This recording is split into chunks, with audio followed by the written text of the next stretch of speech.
Hello, everybody. This is Jeff Dunetz, and welcome to tonight's episode of the Hump Day News Report. And tonight's episode is something very special. I'm here in my Indiana Jones underoos, and we're theming this show the Hump Day News Report and the search for the IRS emails. So I hope we all spent today looking for those emails in our basement. How about you, Tami? Did you?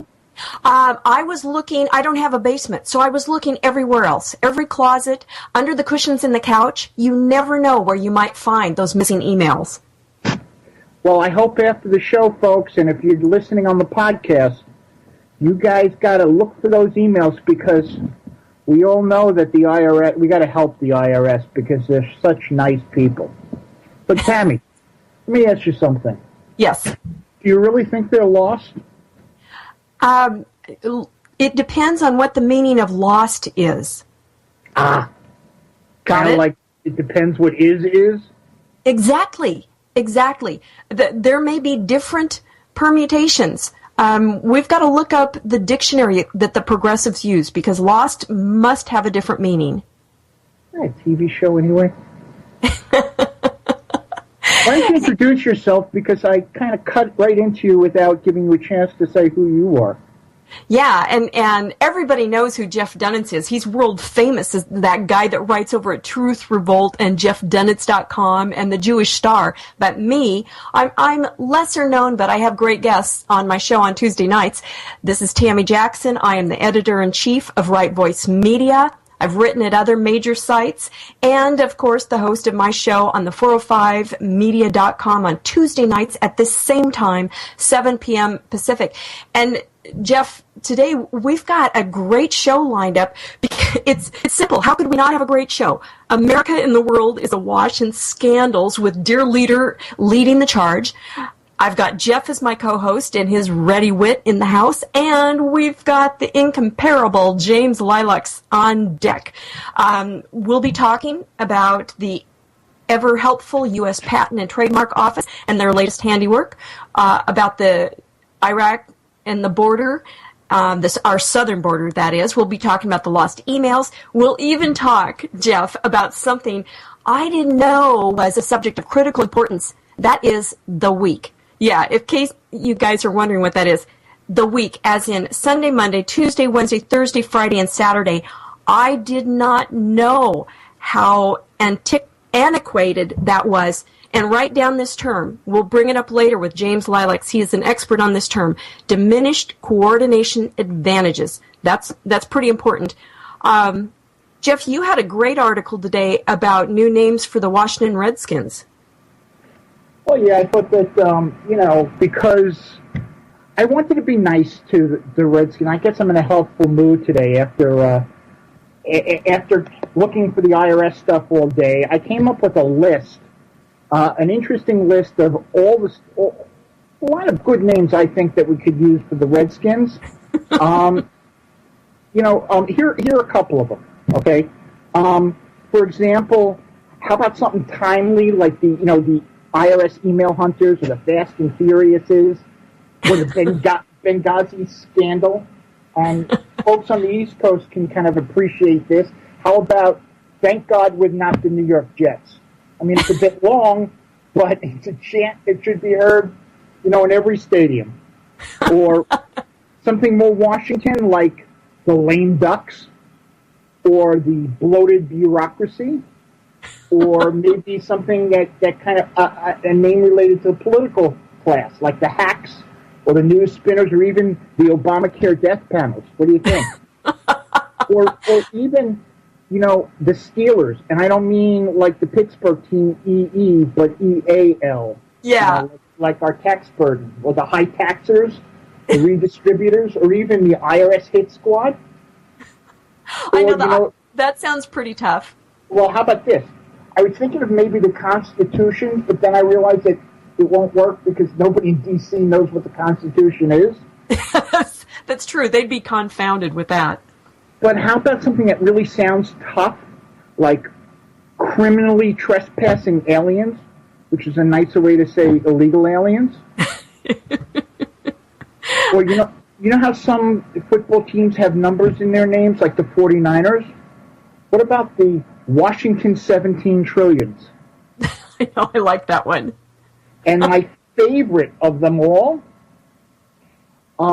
is it's named after the Patent and Trade Office, which is, what's causing them to change the name. How about federal bureaucrats who ignore their jobs and waste time on PC issues which should be decided by the marketplace?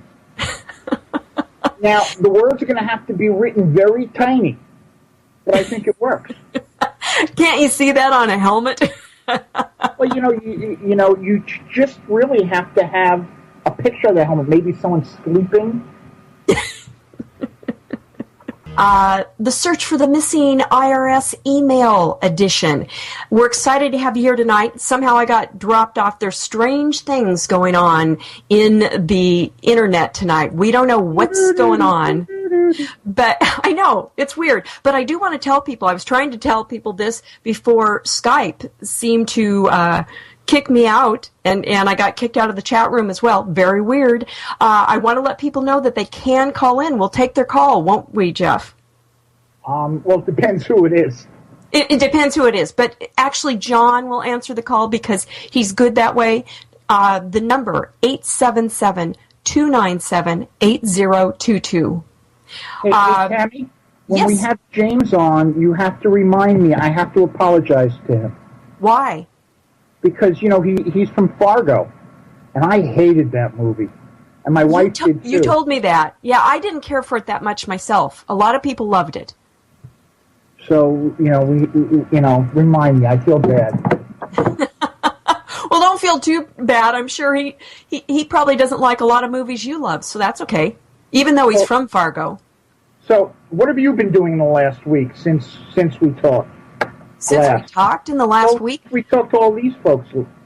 I'm following the news like you. I'm worrying about the thousands of people coming over the border every single day, even though they say that they're children. I'm thinking, if we can get 1,000 through the border every day, how do we know that they're all just children? How do we know that, why are we getting 1,000 a day? And what other bad actors are coming through the border? And of course, Jeff, you and I are watching the Middle East melt down as they want to make it a caliphate there, a Sunni caliphate. And I'm assuming that those Sunnis and ISIS and everybody else that's in that area do not want Israel to be part of it. Oh, no, of course.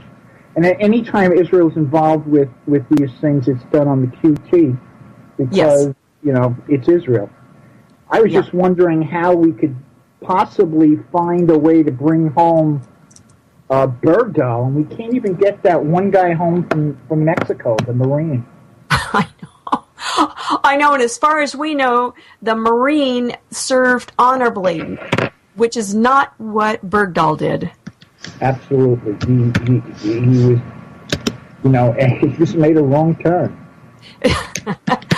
Well, and if you look at that border, it is a bit confusing at times. But I have to tell you, this whole thing with Bergdahl, the idea that we're going to try him as a civilian, hello, and Obama tries to sound tough.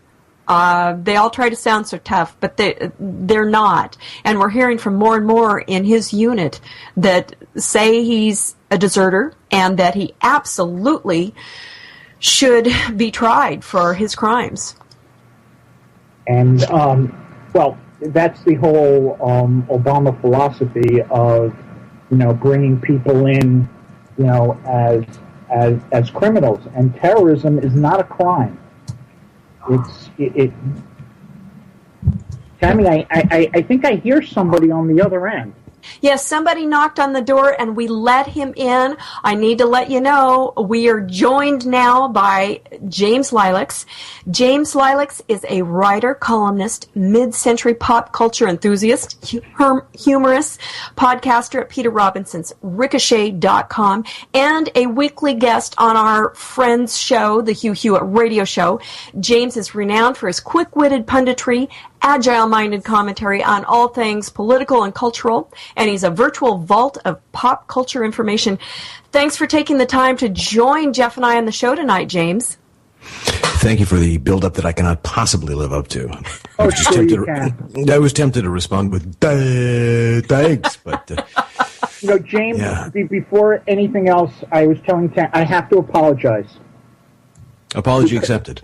Okay. What'd you do? What did you do? I hated the movie Fargo.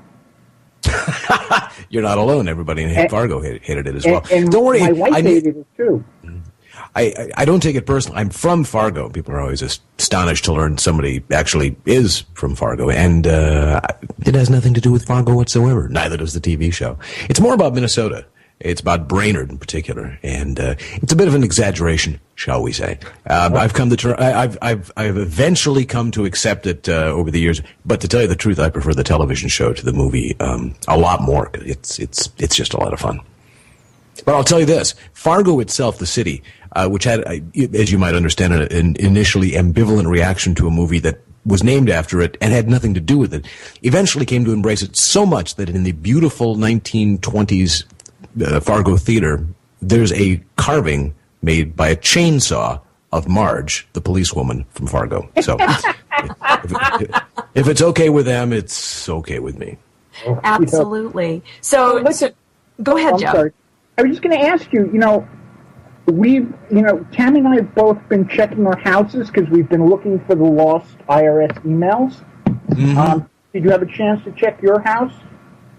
As a matter of fact, I don't ever lose anything anywhere because I've got about 16 different backup strategies that involve everything from having offsite backup to cloud backup to possibly encrypting everything into a flash drive onto 4 gigabytes and finding out some way to shoot it at the moon. So, really an offsite backup. I never have to go more than 5 minutes to find anything, and that goes back to 1997. So I find it unusual, and that includes tax records, by the way. At my very fingertips, should the worst happen, and they come knocking and saying, "Oh, by the way, 14 years ago, you wrote off a cup of coffee for a business meeting with somebody. We'd like to be prove that, if you would." I can do it. The fact that they can't. I love this story because it tells you everybody in America all of a sudden gets an education on IT systems and backups and what's required and learns exactly how the federal government doesn't necessarily have to live up to the standards that it imposes on other people at the point of, deprivation of liberty. It's astonishing. Everybody knows that nobody's going to go to jail for this. Nobody's going to be fired for this, let alone suffer any penalty. That it's a shrug of the shoulders and on we go and, what are you going to do? Drive got crashed. I think they've subpoenaed the drive now, which will be interesting because I think they're going to have to send James Cameron in a bathysphere to the bottom of the Marianas Trench where the IRS may have put that lost drive. Well, but if they do, might protect us from Avatar 2. Nothing will protect us from Avatar 2 through 12. He's got a whole bunch of those things planned. But there's nothing weird about a man who makes a career out of constructing imaginary blue women with pointy ears and big cat eyes. Yeah, that's fine. And of course, I missed that whole movie. Well, here's the thing: James Cameron, as a director, made one of the great Reagan-era space military sci-fi movies ever, Aliens. Alien, the first one was great. 70s dread. The 80s version was a really gung-ho Morning in America we support our troops kind of movie, in which they were the heroes. Right. And I have the feeling that Cameron felt so bad about the popularity of what maybe he was intending to parody that when it came to doing Abyss, he took the literally the same character, the same actor, and made him into a psycho and made the entire movie about how bad humanity was, and the aliens were coming to save us from our ecological despoilation. And I found things that he's done subsequently to be fascinating to watch and facile to think about. Visually, the man can portray almost anything, but when it comes to the story, he's like a really good George Lucas. But yeah, I'm right. It kind of reminds me of Star Trek The Voyage Home, which was a fun movie and had a lot of funny lines in it, but it was essentially a Save the Planet and the Whales movie. Yes, it was. The planet was being menaced by an enormous Slim Jim in space with a volleyball underneath it, and it was crying out to the whales. And the whales were part of this apparently a very finely balanced and spiritual ecological system of the universe that when it couldn't communicate with the whales, it destroyed the weather of the planet, which is like having a cell phone that blows up the house of the person if they don't answer. But at the time, it was great fun. And I believe it's the only Star Trek movie that does not contain the Enterprise. But anyway. True. That's my answer to the birther stuff. Because the only way I will believe that Obama was born in Kenya is if they get on a Klingon warbird, go around the sun like they did in that movie to go back in the past. Well, you don't have to. They could put the notices in the Hawaii paper, and if somebody does that and shows me the warbird, I'll believe it. But it better have the cloaking device working. You don't actually have to have the cloaking device working to do the whole time travel thing. I don't believe the Enterprise did it when it went back. The Enterprise went back in time, I think, a couple of times, and one of them was, in the original show, was to set up a pilot for a spin-off of Star Trek. A secret agent from an alien world, I think he was named Gary Seven or something, who had an assistant who was a cat who could also turn into a woman and vice versa. And it was the only time when Star Trek just stopped being Star Trek and decided to be, here's another great show we got coming up, which didn't quite work so well as with a lot of the things that Roddenberry did. My daughter is calling me right now to tell me that she's home. Excuse me for a second. I'm going to mute. Certainly. Hey, look, that's what would be important to me. All right, I'm back. Okay. So what's up? What have you guys on Hump Day decided is the dominant story today, the big thing that we should all be worrying or celebrating about? Well, we should be celebrating that the Redskins are going to have a new name. Yeah. I defer to Hugh on that and the constitutional arguments that he made in the last hour of the show with the smart guys. But it's one of those things that, of all the things that I really wish the country was consumed with talking about today, that ain't one of them. I can understand why it's important to people, but that ain't the big. That's not exactly what they're going to look back at this point in human history and say really stands out. Really, I think ISIS getting the oil fields is probably a larger event. But oddly enough, you have to worry about these things in order to think that it is a larger event. I was there's a site called Dig, which I'm sure you've heard of. Yeah. Dig used to be a great aggregator, and people would thumb up and thumb down things, and then it got bought, it got nuked, and it's now reconstructed as a lighter aggregator. Not a lot of stories, but maybe 20, 30 in the page. So it really, the editors have the idea that they're picking the finest stories that the web is talking about today. Well, they talked about the Frank Gaffney Heritage Foundation Benghazi panel thing, the imbroglio with Dana Milbank. Right. So your listeners, I'm sure, are all up to speed on that. What they chose to do, however, was not to highlight the Politico piece that picked Milbank apart, but to go and link to the defense that Milbank offered, which to the left was the big story. Why? Because it reinforces the most precious narrative of all, which is that there are these wingnuts out there who want nothing but war for the sake of an irrational Christianist hatred of Islam. And that's really pretty much all they need to know. And that is the depth. Well, that makes me feel better, because then it's your guys' fault. Well, I don't think that, I think more than Christianists have to worry, because when it comes to the people who want to be slaughtered, who are in the queue for slaughtering, it's pretty much everybody on one side of the ledger. Yeah, I think so. I think it's everyone who believes in freedom. Right. Well, of course, some would say that submission is freedom, and that when your options in life are constrained to those dictated from the 7th century, that you have a great deal of freedom. You're no longer troubled by the burden of choice, and that you're no longer troubled to choose an identity among the 57 offered by Western civilization. There's a great amount of freedom in having everything narrowed down to a couple of binary choices, and that's that. But it's fascinating to me because the reason that Milbank piece got traction was because, as I said, it confirmed the narrative that the only thing that the right is concerned about is this irrational Islamophobia, to use the term that they want to use, and not what the ultimate result of what is happening in the Middle East might turn into. Where exactly has their nuanced approach to the intricacies of the era gotten us in the last 2 or 3 years?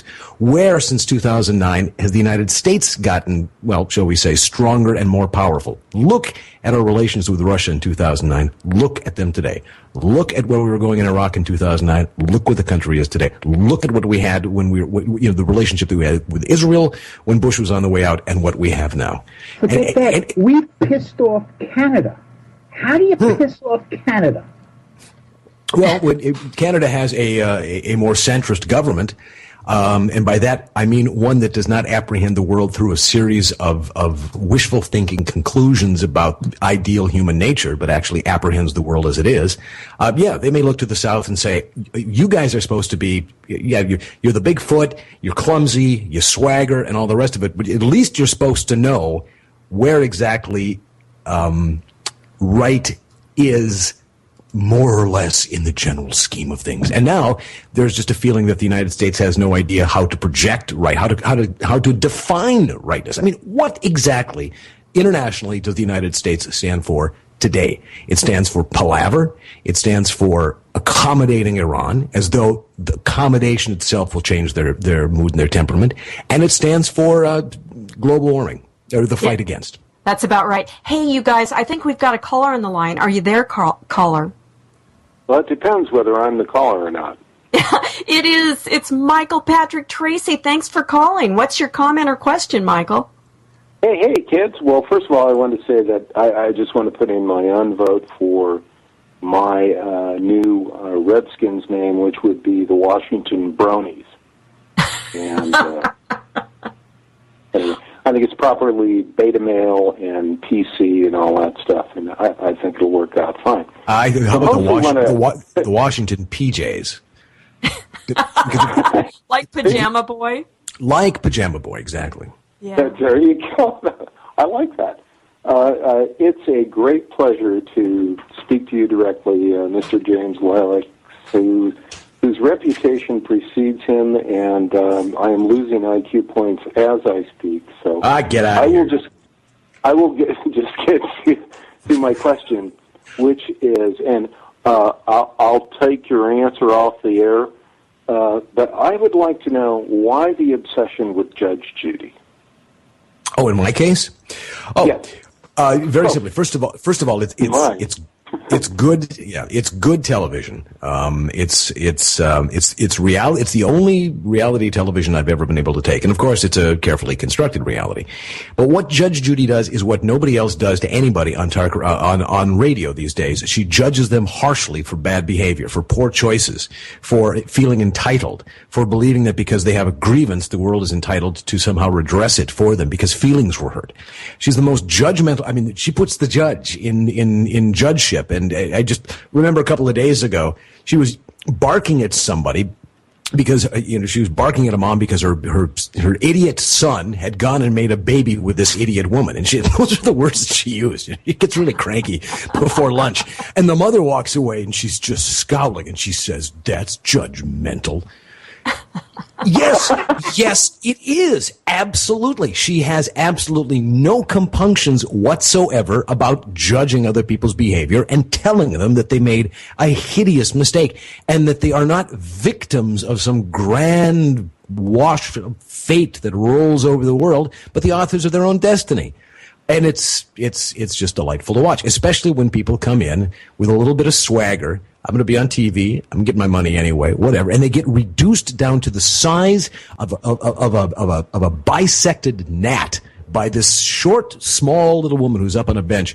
It's marvelous to see. As I said, there's also that you learn a little bit about the law. You learn about people's attitude toward the law, what they think that actually an injustice equals something that the law should address, as opposed to breaking the law. Right?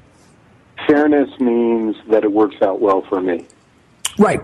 And you will have people who frown and pout because it's not fair.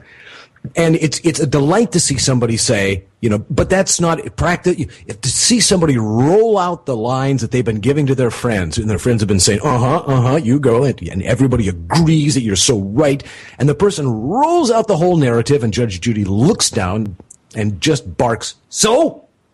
It completely unmans them. What it reminds me, James, is we live in this culture where everything is PC and tolerant. So it's not that we just have to say, I tolerate your right to be wrong. We have to celebrate other people's stupid choices. Judge Judy does not do that. She reminds me of my parents who flat out would tell me, your attitude stinks, shape up, kid, and they would just go down the whole list as why I was wrong with whatever decisions I had made. Judge Judy does that in this society where everybody's afraid to judge anyone or to be what's called intolerant. Actually, tolerance means that you can say somebody else's behavior is absolutely abysmal and bad, but that you allow it to be so. The continuum is from tolerance to celebration to participation, as we have seen. Yep. Well, from tolerance to celebration to participation to mandatory endorsement to having to pay for it. But getting back to the judge, that's right. No, I mean seriously. But there's another point that she makes, and when some guy lopes into court, and she will always ask them if they have a job, and if they say no, she will bark, "Why not?" And and they will shrug, and she'll say, "How do you support yourself?" And generally, it's they're working off the books, or they say, "I get money from the state," at which point she will glare at them and say, "You mean you get money from me and Bird," pointing to her enormous bailiff. Right. So she cuts right to it. You don't get money from the state, you get money from me, the taxpayer. That's, again, not something that you hear. So what I'm hoping that we can get Judge Judy to weigh in on the whole Washington Redskins controversy. I think that would be a perfect tie the room together. I think Judge Judy would probably agree that it's a bad idea and should go. Judge Judy is I think pretty much she's an old line 1960s liberal. She is. But I also know that she's that has been redefined. I mean, Dennis Prager was an old style 1960s liberal. A lot of people who were liberals in that era because they believed in the equality of the races, because they believed in the maximum of freedom of expression, because they did not believe in particular. They did not believe right. They didn't believe in particularizing Americans into a bunch of boxes that then compete for spaces in the public sphere. But they believed in what the left was before it got taken over by the progressive elements in the 60s. Yeah, but don't you think that before she said, "Yeah, probably should go," she would blast the government for just being involved? What a stupid thing for a bureaucrat to waste time on. I'm not so sure. It's possible. I when it comes to let's put it this way. I don't spend an awful lot of time wondering what Judge Judy would think about this. I just enjoy evisceration. I enjoy the illegal equivalent of the kung fu move where you take the guy's heart out and show it to him before he falls down. I mean, that's essentially what it is. The Aztec fillet. Yes. Very good. All right, so well, thank you for your time, guys. It was a pleasure chatting. Thanks for calling, Michael. Thanks, Michael. And we'll see you on Friday. Hey, you know what? We should actually probably go to a break, but we will be back on the Hump Day News Report with Jeff Dunetz, Tami Jackson, and the ever-popular James Lileks. Don't go anywhere. You're on the 405. Thank you for shopping Amazon.com. When you do, thank you for shopping Amazon.com. When you do, that makes you a sponsor of the 405 Media. Click on the Amazon banner on top of our homepage. Then shop. Simple. It costs you nothing. When you think Amazon, click one more time on the 405media.com, then on the Amazon banner. Thank you. Freedom is never more than one generation away from extinction. The Friddle Show. Gay marriage is not even legal in Arizona, so how is this cake discussion even relevant? The Friddle Show with Crystal Heath. I mean, this bill, I read it today. You can read it. It's 2 pages long. The Friddle Show, live Tuesday and Wednesday nights, 9 Eastern, 6 Pacific.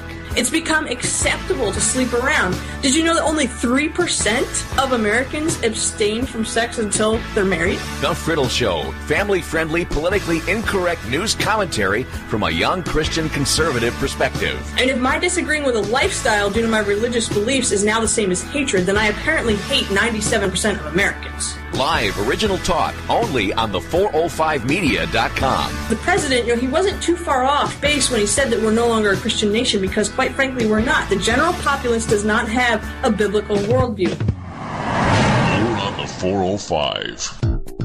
Hi, I'm Derek Marquez. I'm Cale Lorge. We are the hosts of the Canusa Sports Desk, and we're here to relieve you of all of your same predictable sports shows that dominate the radio. Let me give you an example of what I mean. Cale, you have a big game coming up. What are your thoughts? Well, Derek, we're playing a great team this week. We'll have to have a good week of practice and prepare ourselves the right way. If we execute and fight till the end, I think we have a good chance of coming out on top. Cale, you guys have a tough loss last week. Walk us through it. Well, Derek, we didn't execute like we had hoped. We're going to put it in a great week of practice, learn from it, and try to do better next week. Coach, what a great win the other day. Walk us through that win. Well, Derek, we executed just like we've been working on in practice. The guys played tough. I thought our fans were absolutely excellent. It's time to put this behind us and prepare for next week. See what I mean? Yeah, go ahead and kick that to the curb and join Derek and I as we show you a side to the athletes that you never thought existed. Real interviews, real answers. You can find us at www.canusasportsdesk.com. That's CANUSA sportsdesk.com. It's where the magic happens. Hey, it's John Grant from the 405media.com. We'd like to say we gave Bill Post his start doing a radio show on the internet. That would be partially true. We would like to congratulate Bill on the move to BillPost.com, where you can hear Bill and other great talk 24/7. No more AM, no more FM, just BillPost.com. And in your spare time, check out some great talk and a little nonsense at the 405media.com. Take it away, Bill Post. CSC Talk Radio is proud to be a part of 405media.com. Listen to Beth Ann and Common Sense Conversations Talk Radio, weeknights, 8 p.m. and 1 a.m. Eastern, here on the 405media.com.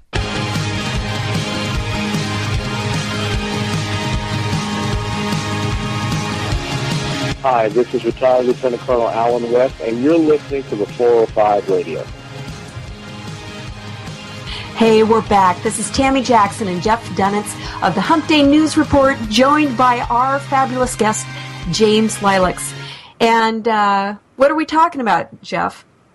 Well, you started to, James, talk about it before, but I think probably the most distressing thing happening in the world and our country right now is what's happening in Iraq. Yes. So yes, I mean, cast your mind back to post 9/11, and imagine that we're looking at Iraq being taken over by essentially an Al Qaeda, a group that was kicked out of Al Qaeda for being, you guys are crazy. And if you told somebody that after 9/11, you would have thought, wow, that's an interesting 13 years. How long did it take that to happen? And if you'd said, actually, no, we went over there, we defeated Iraq, we tried to rebuild the country as best as we could, we put a government in place, and things were pretty much stable, and we bugged out, that would, I don't think that would have really surprised people in 9/11, after 9/11, because I think people would have thought, that's what happens. We win, we get tired, we leave, we don't see the advantages of the long haul anymore. The examples of history, the example of World War II, where we stuck around, doesn't seem to stick. The example of Korea, where we stuck around, doesn't seem to stick. The example of what happened in Vietnam after we decided, we're out of here, doesn't seem to. It doesn't matter to the people in America who without very many qualms or quibbles, cast millions of people to a horrible fate. It's over there. It doesn't happen. And look, we might be casting the United States to a horrible fate. How do we change that? That's the thing, is that you would think that with the example, the example of 9/11, still, you hope, present in people's minds that people would be able to extrapolate from what's going on in Iran or Iraq right now, or Iran right now for that matter, or Afghanistan coming up soon, and say this is a tailor-made situation for something else happening to us and happening worse. Because these guys have had some time to plot, to work, to move, to do things.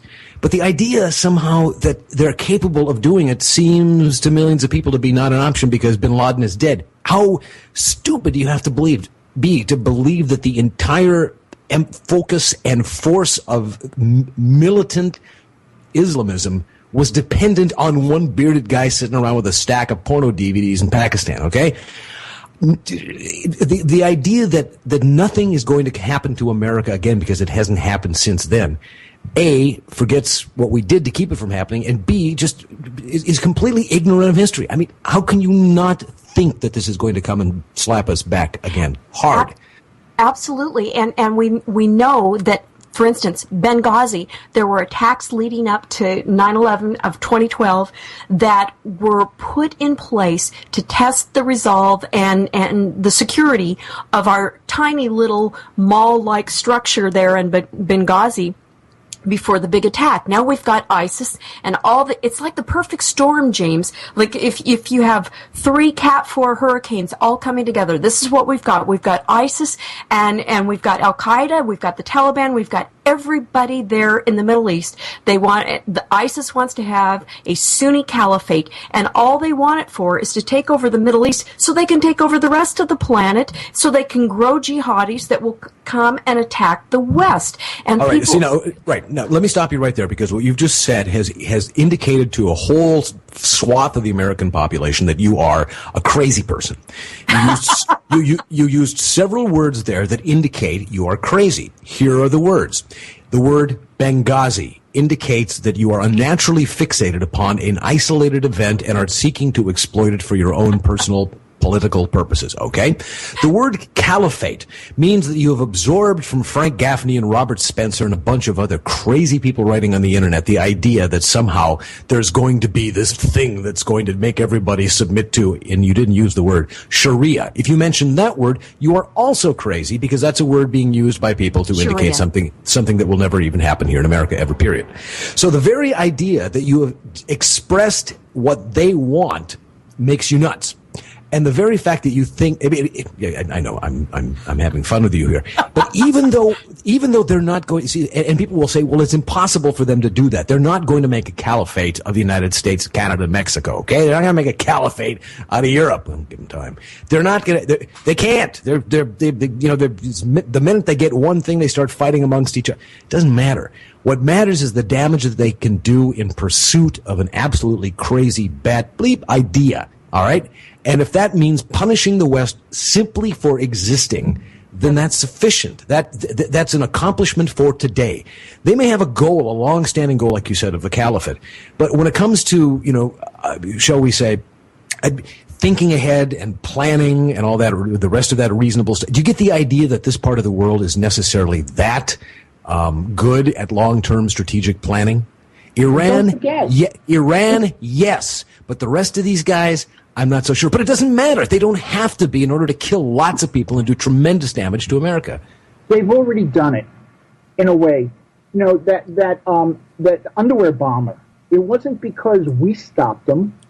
He wired the bomb wrong. There was a guy who in Times Square had a car full of bombs. Propane. Yeah, propane. Right. He wired it wrong. And let's not forget what happened 2 years ago, a year and a half ago at the Boston Marathon. Mm-hmm. Right. I mean, this happened. In France, there were horrible riots last year by the Muslim population, by the radical Muslims. They're burning everything, burning cars and buildings.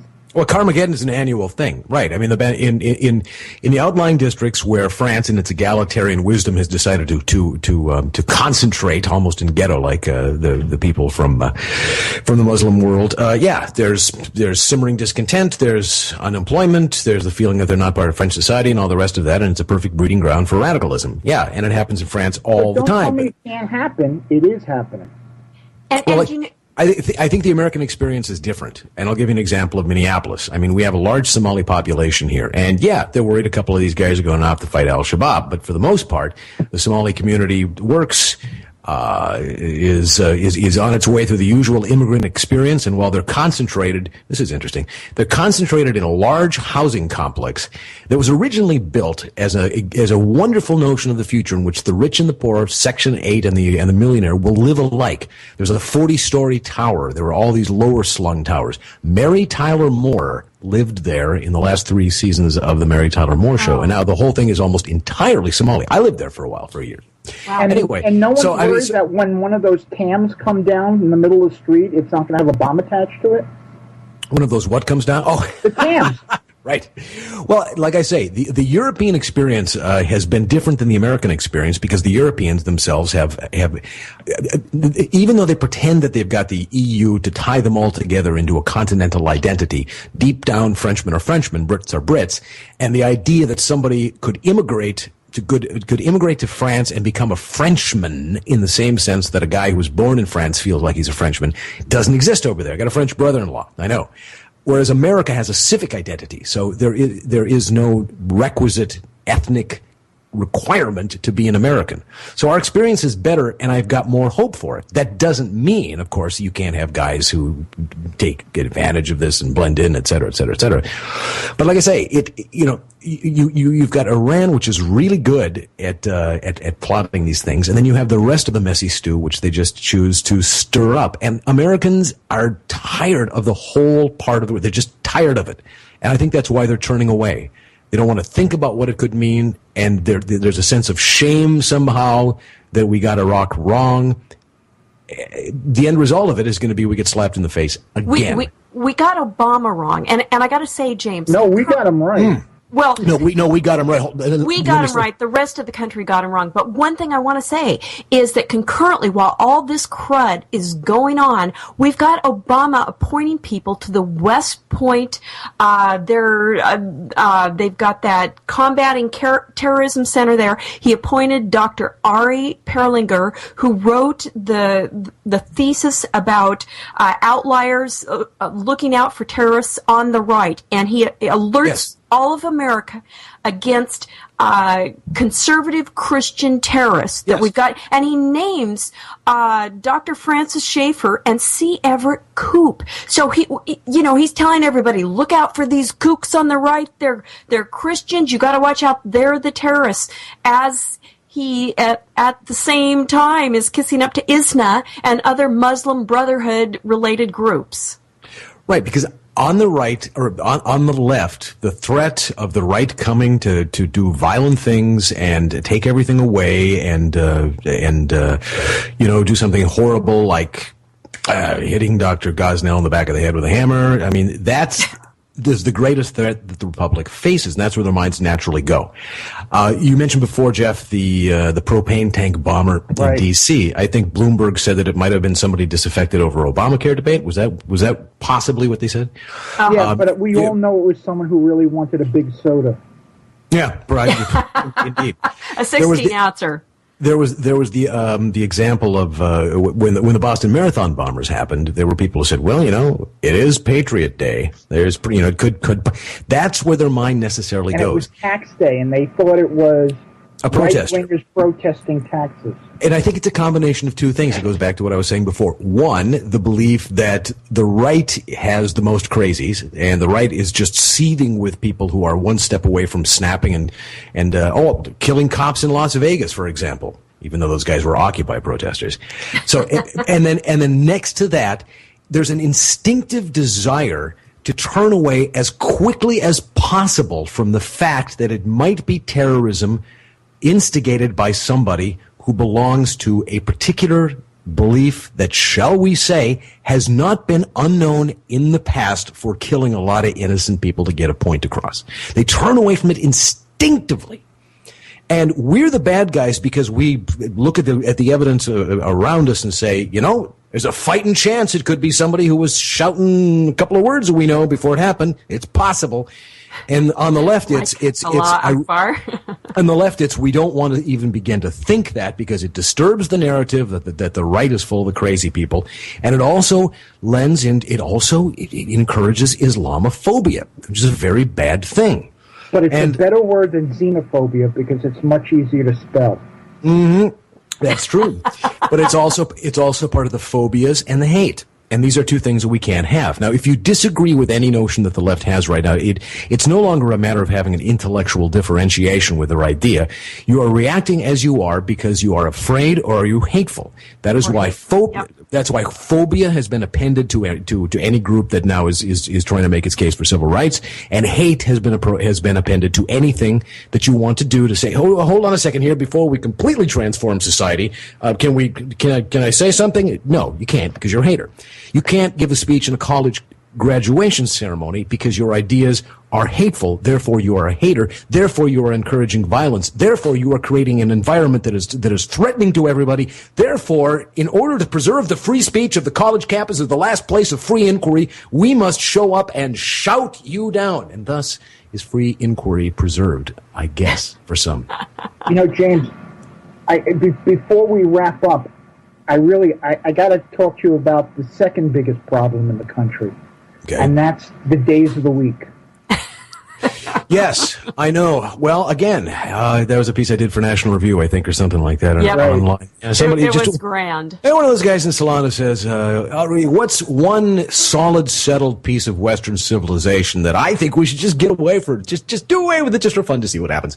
And because it was based apparently on the experience of this person and 6 or 7 people in his office. And, nobody celebrates the Sabbath anymore, and it's a 7-day work week. And, why do we hew to these old archaic standards going back to the Romans? And there's a career to be had, I guess, if you're under 30, to just do nothing but challenge paradigms, and to smash preconceptions and be disruptive. That's the great thing, to be disruptive. There's a New York magazine article profile on Terry Richardson, who is the skeeviest looking, pervy old uncle photographer you can imagine. Terry Richardson is this really uncomfortable, this guy who takes supposed fashion shots, but he's just a glossy porno guy. New York Magazine did this big piece on the horrible way that he treats his models and the sexual exploitation that he has of the models. And the cover story said, is he an artist or an exploiter? As though that's the distinction. If he's an artist, we ought to be able to accommodate some of his bad behavior like Roman Polanski, for example. Art is going to excuse all. And the pieces that we're writing about this, we're bending over backwards to say, let's not equate, our criticism of him with the fact that we all love the transgressive nature of some artists. We must preserve the idea and the necessity of being transgressive.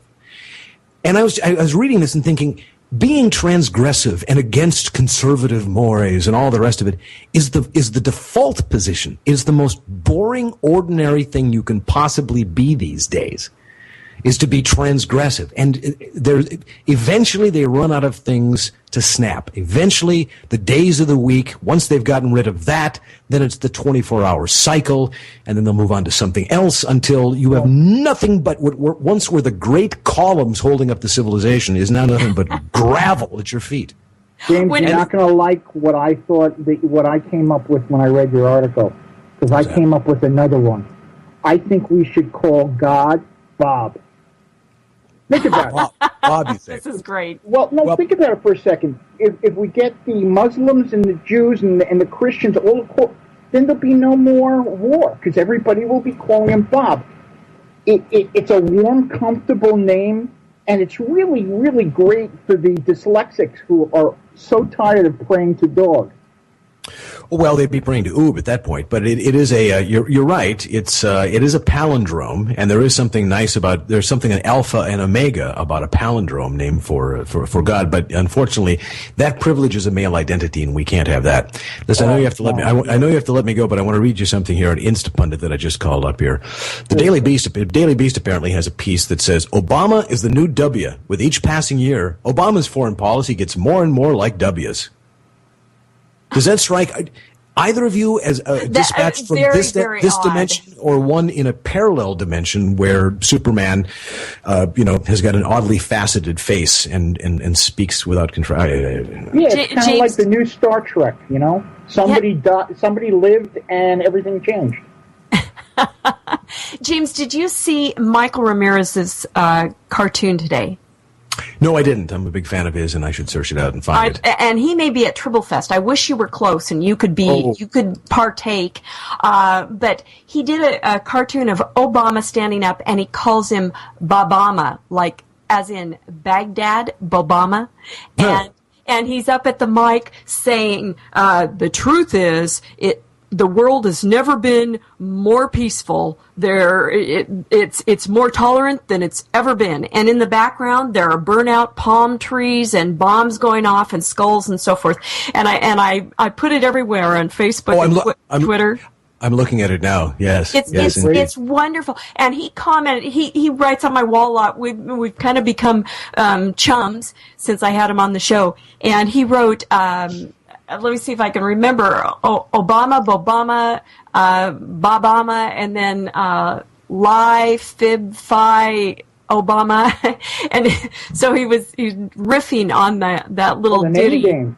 It was so dang cute. And I thought, but this is the truth. We've got Obama telling us what he thinks going on. He's still got his Arab Springy mind going on, trying to tell the world that, and people are waking up. No, that Arab Spring thing worked out really well, didn't it? More tolerant than it's ever been. More tolerant than it's ever been. Well, let's go to Kenya, where I believe a whole bunch of people were just shot door to door as a retaliation for something else. And let's go to Boko Haram, and let's go to the marvelous little Sunni Shiite clashes we got going on here. There are parts of the world that are more tolerant than they've ever been. Europe is probably more tolerant than it's ever been, and I'm wondering exactly how that's going to work out for them. I really honestly do. Is the United States more tolerant than it's ever been? Absolutely. As a matter of fact, if you want to cast your eye around the globe, you would probably not find a nation that spends more time than us figuring out how to be more tolerant and new things to be tolerant of. But we are not the world. Our borders are not the extent of our own little universe. And what is the fire that is lapping overseas is capable of jumping oceans, alas. Yeah. It's crazy stuff. With that, we're going to have to start wrapping up. James, thank you so much for joining us. All right. It was a fun time. All right, Mr. Lid, Tami, we'll see you here and there, and thank you for having me on the program. We'll do this again, I hope. I hope so. And folks, next week, our guest will be Rafi Williams, our friend from the RNC. He's now working with my daughter for the summer, so I've told my daughter we're going to make fun of her the whole show. And thank you all for coming in and listening and spending time with us and having fun. And we'll see you next week. Wednesday night, same time, 7 o'clock Pacific time, 10 o'clock normal time. Absolutely. Uh-oh. Guess what day it is? Julie. Huh? Julie. Huh? Guess what day it is? Julie. Huh? Julie. Huh? Guess what day it is? Guess what day it is? Guess what day it is? Anybody? Anybody? Guess what day it is? Guess what day it is? Anybody? Anybody? Mike. Huh? What day is it, Mike? Huh? Woo-hoo! Mike. Huh? What day is it, Mike? Huh? Oh, come on, I know you can hear me. Leslie, guess what today is? Leslie, guess what today is? Leslie, guess what today is? Leslie, guess what today is? It's Hump Day. Hump Day! It's Hump Day. Hump Day! Uh-oh. Mike. What day is it, Mike? Uh-oh. Mike. What day is it, Mike? It's Hump Day. Hump Day! It's Hump Day. Hump Day!